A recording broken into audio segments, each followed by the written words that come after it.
Assalamualaikum warahmatullahi wabarakatuh. Perkenalkan, nama saya Farida. Saya dari Ekonomi Syariah 6D. Di sini saya akan menjelaskan beberapa materi.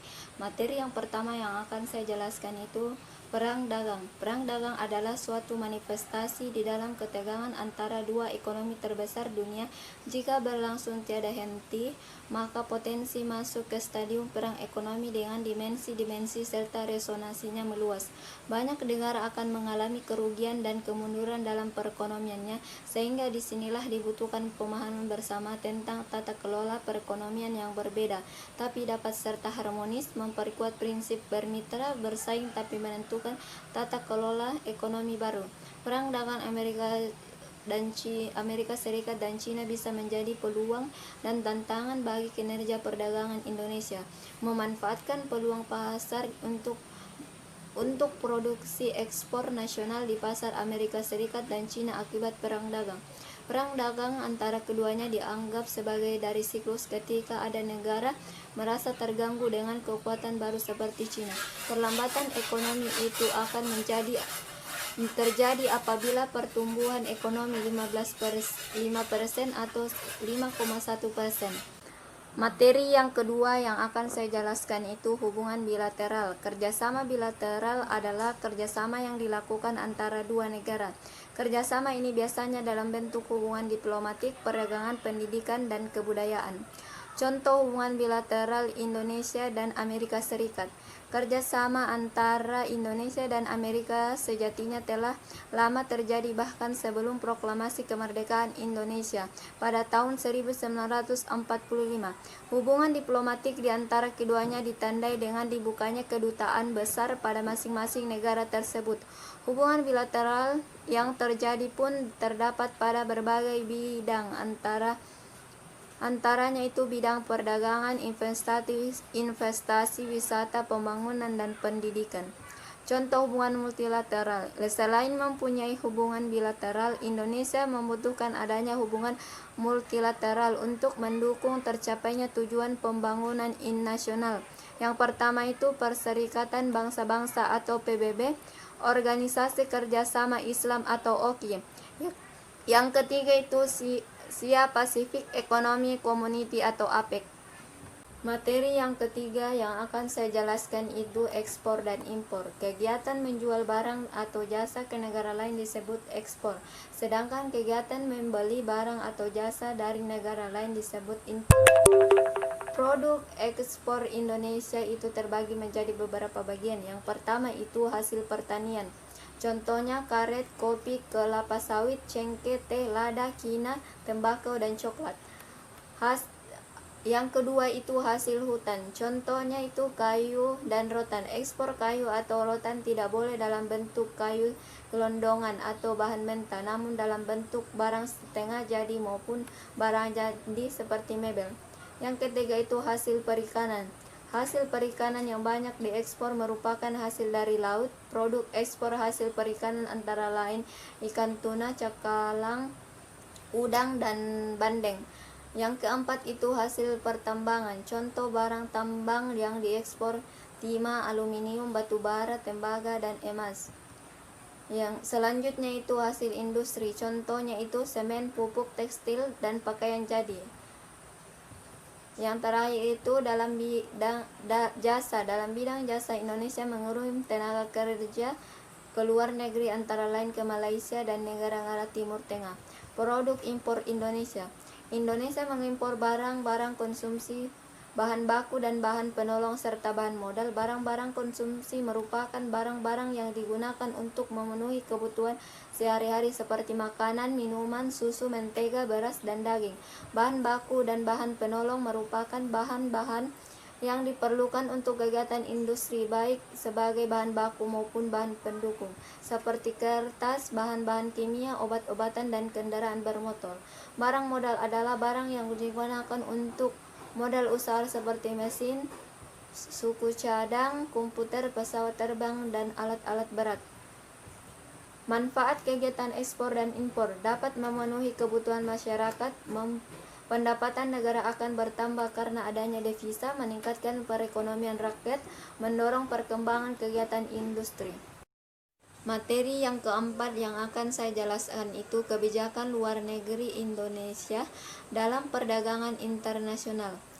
Perdagangan internasional adalah perdagangan yang dilakukan oleh penduduk suatu negara dengan penduduk negara lain atas dasar kesepakatan bersama. Pentingnya kebijakan dilihat dengan makin banyaknya pemerintah membuat kebijakan perdagangan internasional. Adapun kebijakan perdagangan internasional yang akan saya jelaskan itu ada 4 bagian. Yang pertama itu kebijakan politik proteksi. Kebijakan ini merupakan dari pemerintah secara langsung untuk melakukan perlindungan industri dalam suatu negara yang menjadi pelaku impor. Yang kedua itu kebijakan bea cukai dan tarif perdagangan. Dengan adanya kebijakan ini membuat produk barang impor dan ekspor makin aman. Tentunya barang yang masuk dengan bea cukai tidak menjadi barang ilegal karena sudah diizinkan oleh negara. Yang ketiga itu kebijakan politik perdagangan bebas.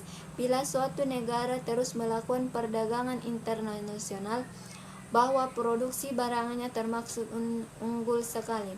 Yang keempat itu kebijakan impor. Materi yang kelima yang akan saya jelaskan itu IMF pengaruhnya terhadap perdagangan internasional. Pertumbuhan PDB real diproyeksikan tetap stabil di 5,2% pada tahun 2019 dan 2020, naik ke tingkat potensial 5,3% dalam jangka menengah. Adapun IMF diperkirakan defisit neraca transaksi berjalan Indonesia akan menurun secara bertahap menjadi 2,6% dari PDB selama jangka menengah. Sementara itu, defisit fiskal diproyeksikan tetap konstan pada 1,8% dari PDB. IMF meningkatkan risiko utama yang harus diperhatikan adalah ancaman eksternal sebagaimana lembaga yang berbasis menyatakan ketidakpastian pasar sedikit teredam dan upaya reformasi juga dapat ditingkatkan untuk meningkatkan kepercayaan investasi dan pada akhir pendorong pertumbuhan dan kebijakan jangka pendek yang tepat untuk melindungi stabilitas makroekonomi dan keuangan agar mempertahankan sikap fiskal yang netral dan menelaah kebijakan makroprudensial dengan seksama untuk memaksimalkan stabilitas sistem keuangan. Materi yang keenam yang akan saya jelaskan itu wajah Indonesia di mata dunia dari segi ekonomi. Walaupun di Indonesia sistem ekonominya naik turun jika dilihat dalam skala global atau skala internasional, pertumbuhan perekonomian Indonesia mengalami perkembangan yang cukup baik. Setahap demi setahap telah melampaui berbagai macam negara yang seharusnya mempunyai sistem perekonomian yang stabil.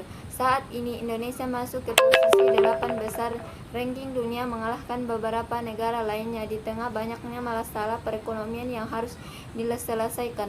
Bahwa sistem pemerintahan tetap stabil dalam sistem perekonomian Indonesia masih tetap stabil, bukan tidak mungkin beberapa waktu ke depan peringkat Indonesia akan jauh lebih baik. Di dalam ranking tersebut Indonesia menang masih kalah dengan beberapa negara dengan tarif